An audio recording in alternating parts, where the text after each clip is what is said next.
Hello दोस्तों, कैसे हो आप सब। आप एकदम बेहतरीन होंगे अगर आप है भारत के समर्थक, क्योंकि भारत ने वेस्ट इंडीज को दूसरे ओडीआई मैच में भी हरा दिया है और जीत लिया है सीरीज, क्योंकि 3 ही मैचों का सीरीज है। लेकिन अगर आप है वेस्ट इंडीज के समर्थक तो कहीं ना कहीं दिल पे चोट लेके बैठे होंगे और उम्मीद कर रहे होंगे कि आखिरी और तीसरे ओडीआई मैच में वेस्ट इंडीज की तरफ से वापसी दिखे। अगर ये करना चाहता है वेस्ट इंडीज तो उनके पास ज्यादा समय नहीं है, क्योंकि तीसरा और आखिरी ओडीआई काफी जल्द कल ही खेला जाएगा। दोस्तों, आपका स्वागत करता हूं हमारे चैनल इंडी न्यूज पर। मेरा नाम है गैंग्स और आपको पता है हम लगातार आपके लिए लेके आते हैं इंडी न्यूज फैंटेसी 11। और आज हम बात करने वाले हैं कल जो खेला जाएगा भारत और वेस्ट इंडीज के बीच में तीसरा ओडीआई मैच, उसके बारे में। और वहां से हम बात करने वाले हैं अपने फैंटेसी 11 के बारे में। तो चलिए दोस्तों, ज्यादा समय नहीं यहाँ पे खराब करते हैं और चलते हैं बैटर्स के बारे में। लेकिन पहले आपको जानकारी दे देता हूं कि कल मैच खेला जाएगा एक बार फिर से नरेंद्र मोदी स्टेडियम अहमदाबाद में। एक बार फिर से मैच का मजा ले पाएंगे आप दोपहर को 1:30 बजे से। तो चलिए अब चलते हैं बैटर्स के बारे में और बात कर लेते हैं बैटर्स का।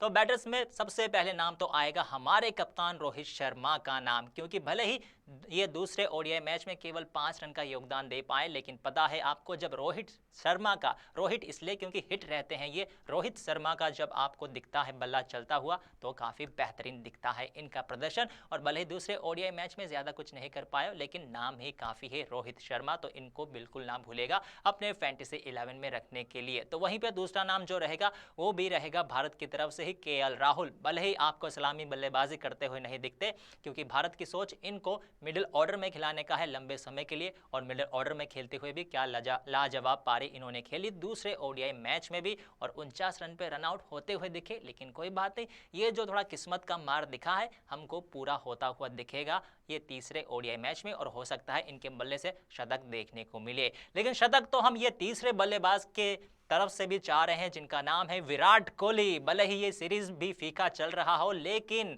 नाम इतना बड़ा है, जब नाम में ही विराट है तो कैसे इनको इग्नोर कर सकते हो। लेकिन कहीं ना कहीं आपके जहन में ये भी चल रहा होगा, जब इतने समय से लगातार ये खराब प्रदर्शन कर रहे हैं तो विराट कोहली का नाम क्यों, क्योंकि जिस तरह से बल्लेबाजी इनका होता हुआ दिख रहा है, थोड़ा ऊपर नीचे, अब लग रहा है कि नीचे होते वक्त अब ऊपर जाने का वक्त है, इसीलिए विराट कोहली का नाम होना चाहिए ज़रूरी। लेकिन दोस्तों, आप विराट कोहली की जगह वहां पे नाम दे सकते हो सूर्य कुमार यादव का, जो लगातार इस सीरीज में अच्छा करते हुए दिख रहे हैं, लेकिन थोड़ा नीचे बल्लेबाजी करने के लिए आते हैं। इसीलिए अगर भारतीय टॉप ऑर्डर ने अच्छा कर दिया तो उनकी बल्लेबाजी शायद से नहीं आए, और आएगा भी तो शायद से वो ज़्यादा गेंदें नहीं खेल पाएंगे। इसीलिए विराट कोहली का नाम दिया है, और विराट कोहली से आप उम्मीद तो हमेशा से ही रख सकते हो। तो दोस्तों, ये बात होगी बैटर्स के बारे में, जहां पे हमने केवल 3 ही बैटर्स रखा है और तीनों के तीनों बैटर्स हैं भारत की तरफ से। अब बात कर लेते हैं विकेट कीपर के बारे में दोस्तों। और विकेट कीपर में फिर से एक यहाँ पे द्वंद्व चलता है कि कौन से खिलाड़ी को रखे, क्योंकि अगर हम निकोलस पूरन की बात करते हैं, अगर हम बात करते हैं वहाँ पे ऋषभ पंत के बारे में, तो दोनों ही खिलाड़ी अपने बेहतरीन फॉर्म में नहीं दिख रहे हैं। लेकिन हमने रखा है वेस्ट इंडीज़ की तरफ से निकोलस पूरन को। निकोलस पूरन की अगर हम बात करते हैं तो पिछला अगर इनके 10 इनिंग्स उठा के देखते हैं तो इनके नाम केवल एक ही हाफ सेंचुरी रहा है। तो वहीं पे ऋषभ पंत की अगर हम बात करते हैं दोस्तों, तो इनके कुछ पिछले 10 इनिंग्स में एक हाफ सेंचुरी और एक सेंचुरी भी रहा है। लेकिन फिर भी कहीं ना कहीं हम निकोलस पूरन को इसीलिए रख रहे हैं क्योंकि वेस्ट इंडीज़ के बल्लेबाजों के पास और बड़े नाम नहीं दिखते हैं जो अच्छा करते हुए दिखे हमको। इसीलिए वेस्ट इंडीज़ की तरफ से अगर कुछ मौका देना चाहते हो इनके बल्लेबाजों को तो निकोलस पूरन का नाम जरूर होना चाहिए। लेकिन एक बार फिर से आपको बता देता हूँ, दोनों ही खिलाड़ी निकोलस पूरन और साथ ही साथ ऋषभ पंत थोड़ा स्ट्रगल करते हुए दिख रहे हैं, तो फर्क नहीं पड़ता कि आप किसको रखना चाहते हो। लेकिन ऋषभ पंत के लिए ये एडवांटेज हो सकता है कि भारत में खेलेंगे तो भारत के ये पिचेस से ज़्यादा वो वाकिफ़ होंगे, तो उसका फ़ायदा उठा सकते हैं। तो लेकिन फिलहाल के लिए आपको मैं फ़ायदा दे देता हूँ ऑलराउंडर्स का, और बात करते हैं ऑलराउंडर्स के बारे में। हमने चुना है केवल 2 ऑलराउंडर्स को, क्योंकि तीसरे ऑलराउंडर को जो हमने चुना था वो तो हो दूसरे ओडीआई मैच में खेलते हुए नजर नहीं आए थे, वो थे कैरिन पोलार्ड, चोटिल हो गए थे, इसीलिए कैरिन पोलार्ड को एक बार फिर से नहीं रखा है हमने।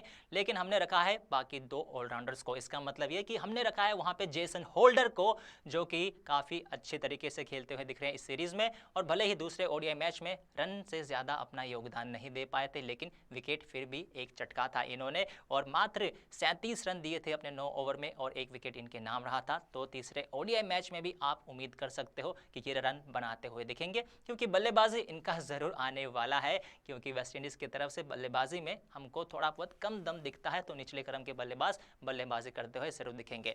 लेकिन क्या बल्लेबाजी करते हुए दिखेंगे हमारे ये अगले ऑलराउंडर जिनका नाम है वाशिंगटन सुंदर। वाशिंगटन सुंदर जो भारत के लिए वापसी करते हुए दिखे, लेकिन क्या बेहतरीन वापसी की है, जहां पहले मैच में अपने गेंदबाजी के चलते इन्होंने अपना बेहतरीन ऑलराउंडर परफॉर्मेंस दिखाया था, तो वहीं पे दूसरे ओडीआई मैच में अपने बल्लेबाजी के चलते बता दिया कि ये बल्लेबाजी भी कर सकते हैं, और ये हमको 6वें नंबर पर आते हुए दिखे थे दीपक हुड्डा से पहले भी। तो इसका मतलब ये है कि मौका भी आपको ज़्यादा देंगे ये पॉइंट्स का, तो वाशिंगटन सुंदर को ज़रूर रखिएगा आप। और इनका क्रेडिट भी काफ़ी कम है जो आपको देना पड़ेगा आपके फैंटेसी टीम के लिए, क्योंकि केवल 8 है इनका क्रेडिट्स, तो इसको हिसाब से आप बिल्कुल रख सकते हो वाशिंगटन सुंदर को, इनको इग्नोर मत कीजिएगा। लेकिन दोस्तों अगर आपने ध्यान फरमाया हो तो हमने ऑलराउंडर्स तक जितने भी नाम बताए उनको पूरा मिलाकर केवल नाम होते हैं वहाँ पर 6। इसका मतलब है कि बाकी जो 5 नाम है वो हमने चुना है कहाँ से, हमारे बॉलिंग डिपार्टमेंट से। तो चलिए अब चलते हैं हमारे बॉलिंग डिपार्टमेंट्स की तरफ और बात कर लेते हैं कौन कौन से बॉलर्स को हमने रखा है। अगर हम बात करते हैं बॉलर्स के बारे में दोस्तों, तो जिस तरह से इस खिलाड़ी ने गेंदबाजी दिखाया है, हमसे यहाँ पे गलती हो गया था, हम ज़रूर कहेंगे, ये मानेंगे कि दूसरे ओडीआई मैच के लिए इस खिलाड़ी को नहीं रखा और हम कहीं ना कहीं हल्का सा पछताते हुए दिखे, लेकिन भारत के लिए काफ़ी खुश है और इनका नाम है प्रसिद्ध कृष्णा। प्रसिद्ध कृष्णा जो कि बेहतरीन करते हुए दिख रहे हैं। पहले मैच में जहाँ 10 ओवर में केवल 29 रन देके 2 विकेट चटका था, तो अपने प्रदर्शन को और दुगना करते हुए दिखे दूसरे ओडीआई मैच में, और मात्र उन्होंने रन दिया था अभी 9 ओवर में 12 रन, और साथ ही साथ उन्होंने चटका था 4 विकेट भी दूसरे ओडीआई मैच में, तो इनको रखना बिल्कुल ना भूलेगा। लेकिन दूसरा नाम जो रहेगा बॉलर्स में वो रहेंगे वेस्ट इंडीज की तरफ से, और नाम रहेगा इनका अकील हुसैन। अकील हुसैन एक बार फिर से इन्होंने बता दिया कि गेंदबाजी में तो अपना दमखम दिखा ही सकते हैं, लेकिन साथ ही साथ बल्लेबाजी के साथ भी कुछ योगदान दे सकते हैं, और 34 रन की इनकी पारी रही थी, जिसके चलते थोड़ी बहुत उम्मीद जगता हुआ दिखा था वेस्ट इंडीज के लिए दूसरे ओडीआई मैच में। लेकिन मैच को भले ही बचा नहीं पाया हो, लेकिन हमारे मन में ये बिल्कुल अब यहाँ पे दुविधा नहीं है कि इस खिलाड़ी को जरूर रखना चाहिए अपने बॉलिंग डिपार्टमेंट की तरफ से अपने फैंटेसी 11 में। तो वहीं पे अगर हम तीसरे गेंदबाज की बात करते हैं दोस्तों, तो भारत के युजवेंद्र चहल रहेंगे, जिनके नाम 5 विकेट हैं। जहां पहले मैच में इनके नाम रहा था 4 विकेट, और दूसरे मैच में भी इनका जो खाता है वो खाली नहीं गया, क्योंकि 1 विकेट चटकने में सफल रहे थे। तो युजवेंद्र चहल को आप जरूर रखिएगा, क्योंकि इनका प्रदर्शन वापस आता हुआ दिख रहा है। तो वहीं पर जो चौथा खिलाड़ी रहेगा वो रहेंगे जिन्होंने केवल एक ही मैच खेला है इस सीरीज में, और नाम है ऑडिन स्मिथ। ऑडिन स्मिथ जो कि हमको रिप्लेस करते हुए दिखे थे कप्तान कैरिन पोलार्ड को, लेकिन पहले ही मैच में जो धमाकेदार इन्होंने बल्लेबाजी की, उसके बाद गेंदबाजी भी की, शानदार दिखे हैं। 2 विकेट इनके नाम, वो भी बड़े बड़े विकेट, ऋषभ पंत का, उसके बाद किंग कोहली का विकेट इन्होंने लिया, लेकिन उसके बाद उन्होंने जब बल्लेबाजी की तो 24 रन का योगदान भी दिया। तो ऑडिन स्मिथ को बिल्कुल भी किसी भी तरह से ड्रॉप नहीं करना चाहिए, वेस्ट इंडीज़ को भी और आपको भी नहीं ड्रॉप करना चाहिए अपने फैंटेसी टीम से। लेकिन आखिरी नाम भी हम आपको दे देते हैं, और आखिरी नाम में थोड़ा सोच रहे होंगे कि कौन से टीम से कौन से गेंदबाज को हम रखते हैं, लेकिन हमने रखा है वेस्ट इंडीज की तरफ से अल्जारी जोसेफ को। अल्जारी जोसेफ जो कि एक ही विकेट चटकते हुए दिखे हमको दूसरे ओडीआई मैच में, लेकिन फिर भी पहले ही मैच में हमको काफ़ी प्रभावित कर चुके हैं, और दूसरे ओडीआई मैच में थोड़ा कम प्रभाव दिखा, लेकिन प्रभावित करते हुए लगातार दिख रहे हैं। इसीलिए अल्जारी जोसेफ को भी आप रखिएगा आप अपने फैंटेसी टीम में। तो दोस्तों ये 11 नाम थे हमारी तरफ से, जो तीसरे और आखिरी ओडीआई मैच में कल भिड़ते हुए दिखेंगे हमको आमने सामने। लेकिन क्या लगता है आपको कि कौन सा यहाँ पे खिलाड़ी बेहतर करता हुआ दिखेगा, और कौन से बेहतर खिलाड़ी को हमने छोड़ दिया है, आप बता सकते हो हमारे कमेंट सेक्शन में। लेकिन फिलहाल के लिए हम बता देते हैं आपको वो कौन से बड़े नाम हैं जिनको हमने रिजेक्ट किया है, या फिर रिजेक्ट नहीं किया है, जिनको हमने नहीं रखा है, और क्यों नहीं रखा है उसके बारे में बात कर लेते हैं। चलिए बात कर लेते हैं आप रिजेक्टेड प्लेयर्स के बारे में। तो अगर हम रिजेक्टेड प्लेयर्स की बात करते हैं तो सबसे पहला नाम तो हमने दिया है वहाँ पे ऋषभ पंत का, लेकिन आपको पहले ही बता दिया है ऋषभ पंत, जो कि ये खिलाड़ी आप इनको रख भी सकते हो, नहीं भी रख सकते हो, क्योंकि निकोलस पुरन की जगह भी आप इनको रख सकते हो। दोनों ही खिलाड़ी का प्रदर्शन कुछ ज़्यादा बेहतर नहीं दिख रहा, लेकिन ऋषभ पंत के पास थोड़ा सा एडवांटेज रहेगा अपने घर में खेलने का। तो वहीं पर दूसरा नाम रहेगा भारत की तरफ से ही, जिनका नाम है सूर्य कुमार यादव। सूर्य कुमार यादव को देखिए एक बार फिर से यहाँ बात मैं कर लेता हूँ कि विराट कोहली की जगह आप सूर्य कुमार यादव को रख सकते हो, क्योंकि विराट कोहली लगातार यहाँ पे स्ट्रगल कर रहे हैं अपने फॉर्म के साथ, लेकिन सूर्य कुमार यादव ने बेहतरीन फॉर्म दिखाया है इस सीरीज़ में, तो इस खिलाड़ी को रख सकते हो। लेकिन विराट कोहली जब नाम ही इतना बड़ा है तो कहीं ना कहीं उनके ऊपर आप दाव लगाना चाहेंगे, वो आप पर निर्भर करता है। जो तीसरा नाम जिसको हमने नहीं रखा अपने टीम में, उनका नाम है फैबियन एलन। ये भले ही हमको पहले ही मैच से प्रभावित करते हुए दिखे थे, लेकिन बाकी जो गेंदबाज है अपने गेंद के साथ भी और अपने बल्लेबाजी के साथ भी ज़्यादा प्रभावित करते हुए दिख रहे हैं, इसीलिए इस ऑलराउंडर को हमने नहीं रखा है। और आखिरी में जो नाम रहेगा जिसको हमने नहीं रखा है अपनी टीम में, वो रहेंगे मोहम्मद सिराज।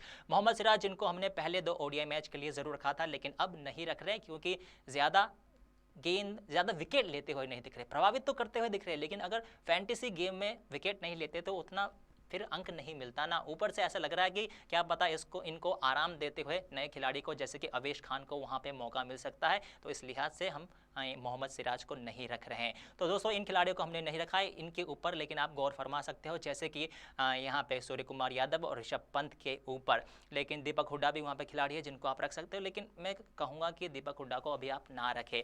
लेकिन चलिए दोस्तों, आप सबसे ज़रूरी बात पर आ जाते हैं, और वो बात है कि कौन से आप खिलाड़ी को रखेंगे कप्तान और उप कप्तान। अगर उप कप्तान की बात करते हैं दोस्तों, तो आपको रखना चाहिए अब इस खिलाड़ी को। भले ही केवल 2 ही मैच इन्होंने बेहतर किया है, लेकिन अब वो भरोसा आता हुआ दिख रहा है, इसीलिए ये तीसरे और आखिरी ओडीआई मैच में भी अच्छा कर सकते हैं। और नाम है इनका प्रसिद्ध कृष्णा, क्योंकि पहले मैच में 2 विकेट, उसके बाद 4 विकेट, और क्या चाहिए आपको। अगर 3 या 2 विकेट भी ले लेते हैं तीसरे और आखिरी ओडीआई मैच में भी, आपको ढेरों सारे अंक मिल जाएंगे। तो वहीं पे कप्तान की अगर हम बात करते हैं दोस्तों, तो नाम रहेगा केएल राहुल का।